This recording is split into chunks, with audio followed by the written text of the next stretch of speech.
If you feel stuck, if you feel like life is just a rerun of the same bullshit over and over and stop looking at your circumstances, then look at your script because that's the thing running the show. And here's the good news, scripts can be rewritten. Okay, so the stories we carry, most of us walk around inside with old scripts that we didn't even write. I'm broken, love never works for me, I'll never be successful. And these lines, they're hand-me-downs, picked from childhood, bad relationships, teachers who crushed our confidence. We think they're facts, but they're just stories someone else slipped into our pocket. The problem is these invisible lines turn into our blueprints. I'm John Kim, a licensed therapist who used to be a miserable fuck before going on a hero's journey and turning expired relationships into revelations. I use my story to help others come with you instead of at you, unrehearsed on purpose, because self-help doesn't have to be polished or complicated, just honest.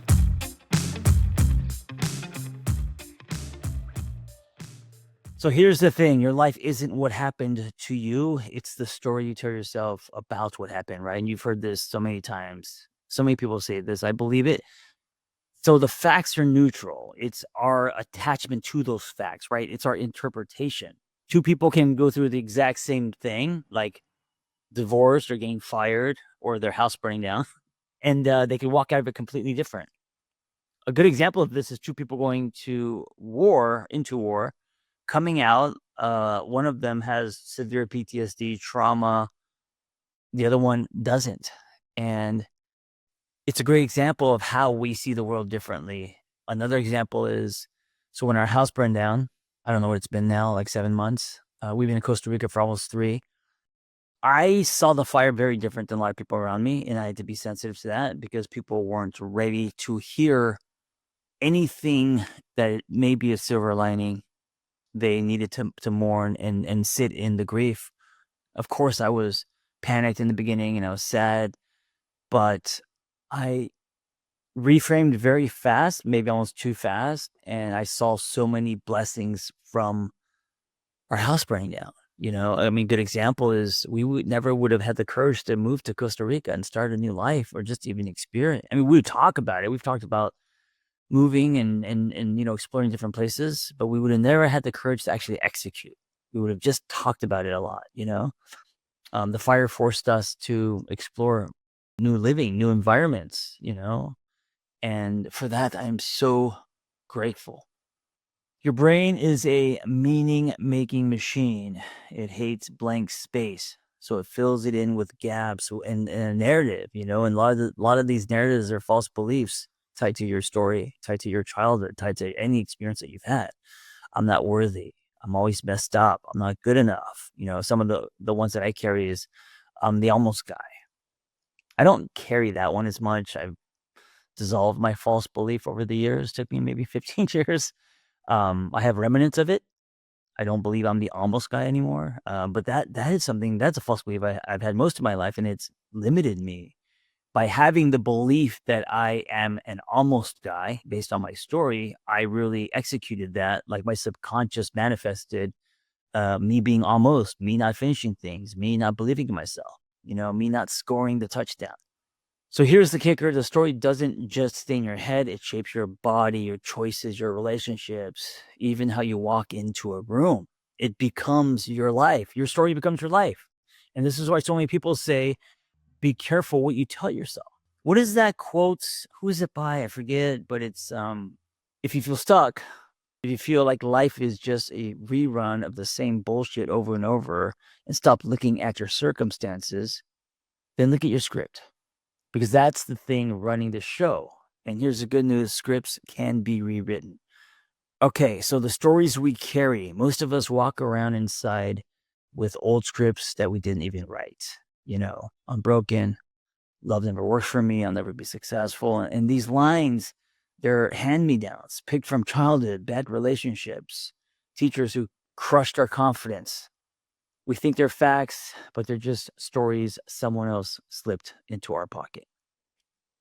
The problem is these invisible lines turn into our blueprints.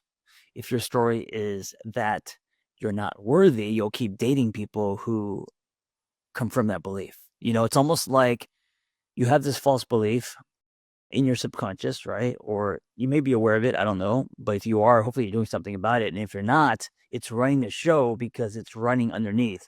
Like imagine a flowing river. That is your unconscious. And if you don't investigate the river, what is flowing, that current is going to carry you. That current is going to be which moves you in the direction of your life. If your story is that success is for, say, other people, you'll sabotage opportunities before they can even start. Your life isn't random. It's following the architecture of the story you're repeating. So let's pause for a bit. What are some stories that you think are in that current of the river, your unconscious? What are some stories because of your own story and experiences you've been through in this life, whether they, are from childhood or from last year, or whatever? What are some false beliefs that you carry? And how, like, play them out. How are those false beliefs rippling into your life? What is the life that you are creating because of these false beliefs? This is basically our stuckness, us repeating things underneath that we have not healed, patterns that need to be broken, we have not broke, beliefs that are not true that we are listening to. Think of it like graffiti on your glasses. You can't see life clearly because the words are written all over your lenses. So until you wipe the lenses, until you see, touch, and experience, it gets filtered through the same messed up lenses. All right, let's talk about the science of narrative. And here's where it gets interesting. This isn't just psychology, there's science behind it. But here's the thing, it's not objective, it's biased toward whatever story you've been feeding it. Psychologists break it down even simpler.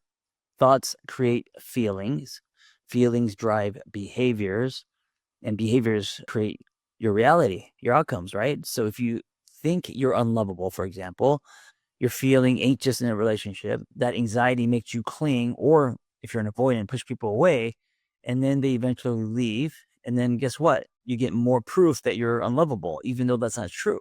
So that's not faith, it's a self-fulfilling loop. And your brain is plastic, it rewrites. Repeat the same story long enough, and you'll literally carve a groove in your neural pathway. That groove becomes a highway. That's why your truths feel so heavy and real. They're physically wired into your head. And this is what I think about when I'm like trying to rewire myself. I see myself literally carving a new pathway in my brain. It's like when you're doing fitness, especially something like Olympic lifting, where visualization is just, it's so imperative. And there's also science behind that. Visualize the rewiring literally happening. Don't just trust it, like actually see when you break a pattern, when you lean into something that scares you, see that you are etching a new neural pathway. You are connecting new neurons. One of the things, I just came back from horseback riding. Speaking of new experiences, and you're talking to a city boy who is scared of animals. And this is the second time I've ever done this, and I've never done it for like 40 minutes. So I got on this horse today, and of course, I'm tensed, I'm panicking, I'm like sitting on an animal, and this animal can do whatever the fuck it wants. It's like terrifying. Also, horses are high. It's not like I'm on my little Harley where I could touch the ground. I mean, you fall off a horse, you could break bones, right? So I'm sitting on this horse. There's a person who's leading us, and look, in Costa Rica, they don't ask you all the questions they would in, say, Los Angeles. How long. You don't have to fill out a questionnaire. You don't sign a waiver. I mean, they just throw you on a horse. They have no idea if I've ever even rode a horse, and they're like, let's go. And yeah, my body is achy. It's like in panic. The horse starts moving fast. In my head, I see that it's pretty much galloping. I'm losing my shit. I'm terrified. And it turns out later the horse wasn't galloping. It was just walking fast, but it feels like it's galloping. I never knew that riding a horse was so painful. And I'm just bouncing up and down. After about 20 minutes, I got the hang of it. And then once I was calm, I was able to then imagine myself giving myself a new imprint, right? I can now imagine myself, okay, I'm on a horse. I'm kind of moving with the horse. I'm getting used to it. Now I'm seeing myself creating new neural pathways. I'm seeing new neurons firing and connecting in my brain and telling myself and my body, oh, this is what it feels like to ride a horse. This is a new corrective experience. The first time I rode a horse, mid-session, it kind of took off running. Not crazy, but I felt like a runaway bride, and I held on for dear life. And I think the more stressed out you are, and this makes complete sense, the animal feels that, right? So the animal just like panics and runs faster. I was terrified. It was only for a short period. I think the horse only ran like 50 feet, but I was like, I thought I was gonna die. Today, I carried some of that, and had to really trust in myself and the horse and the people doing this. And it was great. It was fine. 45 minutes, amazing horse ride, 250 acres in the jungle here. It was a great experience. But I say that because it just came from that, and it's fresh in my head. Another example of giving yourself a new experience. The placebo effect is proof of this too. People heal because they believe they're getting medicine, even if it's like just sugar, right? Belief alone changes biology. I mean, belief is everything. Flip side, the nocebo effect. If you think something will hurt you, it probably will. That's story at the chemical level. Let's talk about rewriting the script. Now, here's the empowering part. You don't always get to change the facts, but you can always change your story. Like your divorce can mean I failed, or it can mean I evolved. Same event, and it could still be painful. I mean, you shouldn't be dishonest about how things make you feel, but the reframe, and when you're ready to reframe. The framing determines whether you shrink or you expand. I really love the idea that we are always either constricting or we're expanding. And when we feel ourselves constricting, that is a lower frequency, that may be a panic state.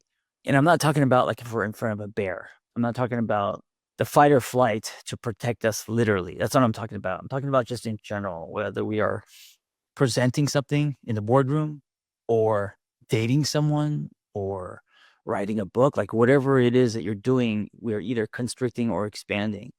And I gotta say it's cumulative because of course throughout the day there's a lot of constriction, there's a lot of expansion, but just overall, if in your life you just feel like you're just a ball of constriction, right? That's just being a miserable fuck like who I used to be. If your life is mostly lived in a lower frequency, that in itself is a loop. That in itself is a pattern that is creating nothing. That is basically you chasing your tail, and getting grayed out every time you do another lab. So you have to ask yourself, how can I break this pattern by expanding? Okay, well, what makes me expand? For me, it's creativity. For me, it's flow states. For me, it's connection. It's intimacy. Spending time with people I love and care about who also challenge me. You could also think of it just like, okay, so what are some activities? Well, expansion for me these days, surfing, writing, just even something as simple as taking a coconut. They have these little baby coconuts here. You take a machete. I'm not at the machete level. The people at the fruit stand, they do it with the machete. I do it with like a butter knife. Chop the top of it, and you put a straw in it, and you're drinking fresh coconut water. It's nectar. It's amazing. I've never experienced it until we moved to Costa Rica. But even something like that, in that moment, it expands me. A good meal. So it could be an activity like that. It could be small. It could be big. It doesn't matter. But just in general, cumulatively, are you shrinking or are you expanding? And if you find yourself shrinking more than expanding, it's time to do something. It's time to break that pattern because you are being grayed out. You are living in a lower frequency. And when you live in a lower frequency, not much good happens. Stars don't line up. Phones don't ring. You don't meet the people you're supposed to meet. If you live on a higher frequency, if you're in expansion more than constriction, overall, your life changes. I know this because I've lived 2 lives, one in constriction and one in expansion. And even though I feel like I'm in expansion, of course there are days that I snap back. Of course, like my day isn't locked on expansion. I think I don't think that's realistic, right? The first step is catching the script. Write down the sentence that's been running your life. The word I like to use is the false beliefs that you carry. The line that plays on repeat when things go sideways. Then the second step is to question it. Where did that story come from? Is it even yours, or was it passed down from your parents, your ex, your culture, whatever happened to you? Then comes the flip. Find a version of the story that's still true, but actually fuels growth instead of shutting you down. Instead of, for example, I'm unworthy, it becomes I'm learning that I deserve, you know? Instead of I'm broken, it becomes I've survived, which makes me stronger. And then rehearse it. So however you want to do it, you could speak it out loud, you could write it, you could give yourself a new experience, act like it's already yours, whatever works for you. Your brain doesn't know the difference between rehearsal and reality. So keep telling it the new script, keep showing it the new script. And then the old grooves fade while new ones are formed. If anything, on today's episode, I just want to remind you that your story isn't wallpaper. It's not background. It's the architecture of your entire life. Change the story or use your story as leverage. You don't just change how you feel, you change the structure you live in. So here's my challenge for you today. Take one story you've been carrying around like dead weight and rewrite it today, whatever that looks like for you. Not tomorrow, today. And watch how even one line rewritten starts to shift the way you move through the world. Hey, you know that analogy? I've used it many times where if you're going to hit a golf ball, even if you move a millimeter, where that ball ends up is an entirely different place, right? Because over time, that movement, that moving the few millimeters, that small tweaking movement stretched over time makes the golf ball land somewhere completely different. And it's the same thing with this. I think even one line that is false that you live with will make that golf ball end up in a completely different place, meaning your life will look different over time. Listen, you don't need a new life. You need a new story about the one you already have. Thank you for listening. And if you want to, speaking of stories, if you want to read my new book, which is, I'm going to say it's out now because I'm actually distributing it as I'm writing it. Eventually it will be available at bookstores and Amazon, etc. But right now it's out. it's live. Find me on Substack at The Angry Therapist and subscribe, and you'll get my pages in your inbox. Thank you for listening. Be well.